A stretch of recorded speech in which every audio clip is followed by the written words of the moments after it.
It's another year, but it's the same me, and there's more Final Fantasy VII. Now, if you watched my video last year, we did a whole thing, or a combination of myself and Ben Roy put together this video on what the hell was going on in Final Fantasy VII Remake's ending, what everybody missed. It was a whole thing about delving into, the reality of what Sephiroth was doing, how the mention of 7 seconds until the end, the impact that has on that game's ending. Would heartily recommend you go check that thing out. It was massively successful, so thank you to everybody who already watched it.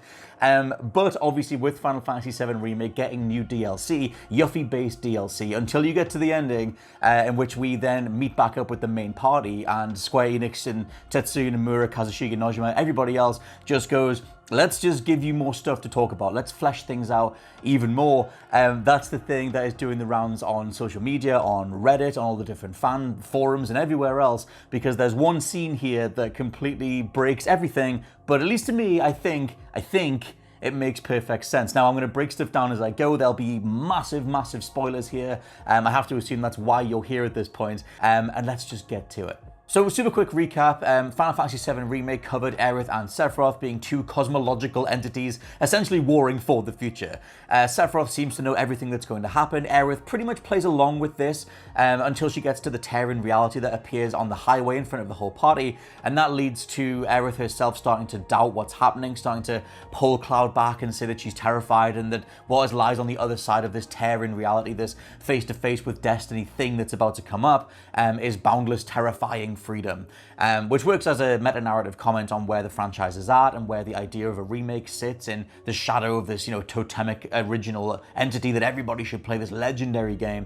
What can possibly happen going forward it is terrifying, it is boundless, but they're going to try and do their best. All of this leads to a big fight against the manifestation of destiny itself, Harbinger, and then all hell breaks loose. We end up with multiple timelines. There's a whole thing where Zack, who originally died in the original game, is now back alive, seeming to be back alive, looking at Midgar, looking over Midgar. There's a bag of this little creature called Stamp that flies past the camera, but it's a different species to the one that's in the main timeline. So it seems like we're going back and forward either we're going back and forward in a main timeline, or we're going across different dimensions. Either way, Zack is now a major player, and that is the character that is the scene that we come back to at the end of the Yuffie DLC, shows Zack outside Aerith's church. And he's pacing around back and forward, trying to decide how he's going to reintroduce himself to Aerith. Because if you follow Final Fantasy VII, you know that they originally dated before Zack disappeared off to join Soldier and everything that happened with Soldier, Shinra, Hojo, etc. For whatever reason, Zack is now outside of this church, and he's talking to himself, just trying to will some power to himself, to regain his charm that he used to have with Aerith. He wants to go inside and see Aerith again. The reality of that scene, though, is that he opens the doors, he goes inside, he sees a lot of people crying, a lot of people upset. Aerith's nowhere to be seen. We see his shocked face, and then he just asks the question, Aerith? And we cut to black. And that's it, which blows everything wide open. However, I do have an explanation.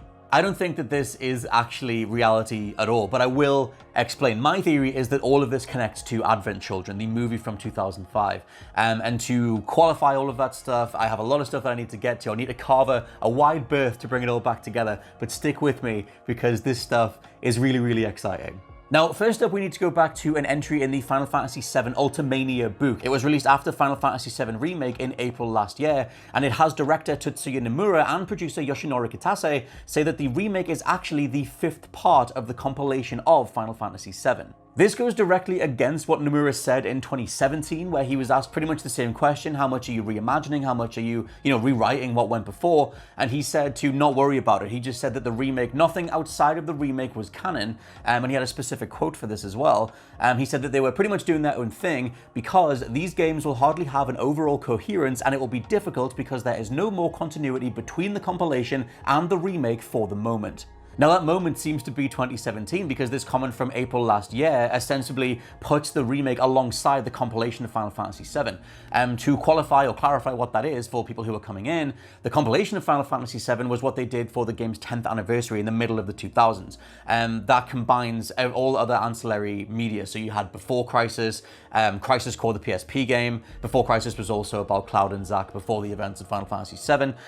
Crisis Core, where you play as Zack. You had Dirge of Cerberus, where you played as as Vincent Valentine, the vampiric undead dude from Final Fantasy VII, now getting his own game, and of course Advent Children, which was the 2005 movie that fleshed out the future of Final Fantasy VII, what happened after the events of the game. All this stuff was done to bulk out the world of Final Fantasy VII. It kind of worked as just a celebration of Final Fantasy VII, but most fans of FF7 on the PS1 didn't really keep up with this stuff. I mean, it didn't help that Dirge of Cerberus was pretty terrible, but that was always a big question going forward. How much of the ancillary, the wider media, were they going to bring back in? Dirge of Cerberus, in particular, is what they pull a lot from in the Yuffie DLC, and this wider compilation of Final Fantasy VII is where the likes of Deep Ground came from, this secret organization within Shinra. The Sviets are another thing. There's a whole bunch of stuff in here, including Vincent's relationship, or this him becoming Chaos. It's a whole thing. Chaos is mentioned in the Yuffie DLC. It's what's connected to Nero. It's one of the bosses that you fight. Weiss is in here too. You don't need to worry about all that stuff. That seems to be something that's kind of thrown in as just like a fan nod or some bosses for you to fight in the Yuffie DLC. And I'll be amazed if they do the, Vincent is actually this embodiment of world-ending chaos.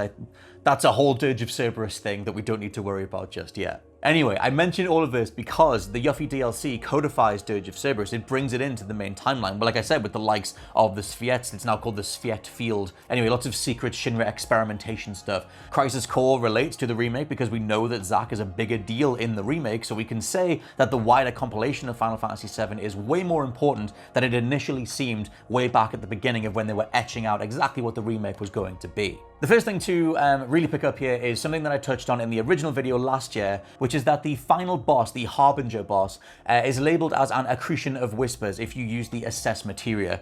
The whispers being the thing that is making sure the original timeline stays as it is, and the end of that game, like I said, sees the whole party go up against this manifestation of destiny, and they manage to defeat it, which blows everything up. The thing is, though, if you use the assess materia on the Harbinger's underlings, the three dudes that are fighting alongside him, or it's the red, yellow, and the blue fighters, and I can't believe I missed this last year, because I'll just read some stuff out. These three underlings are called Rubrum, Verity, and Krakeo. And I noted this last year that the entities, if you read their descriptions, it says that they are entities from a future timeline that have manifested in the present day. However, and I discarded this last year, if you read the next line for the description, it literally says that each one, and there's three of them, fights with a sword to protect the future that gave shape to it, fights barehanded, or fights with guns, all trying to protect the future that gave shape to it. Now, if you go across to Advent Children and look at the remnants of Sephiroth, the three children of Sephiroth, the three villains in Advent Children, and what do they fight with? Well, let me tell you, Kadaj fights with a sword, Yazoo fights barehanded with gauntlets on top, and Loz uses guns. Now, right here, we have another codified thing where Tetsuya Nomura, Kazushige Nojima, director, producer, Yoshinori Kitase, whoever you want to throw in, is very much championing the idea of every piece of Final Fantasy VII mythology all being referenced, all coming back in together. I'll bring this back to Zack in a second, but I think that direct connection between Advent Children and where we were at the end of the remake, which is where the DLC is going back to, is incredibly important. Right here, 2017's Nomura comments are out the water, and we have a direct connection to the future of Final Fantasy VII.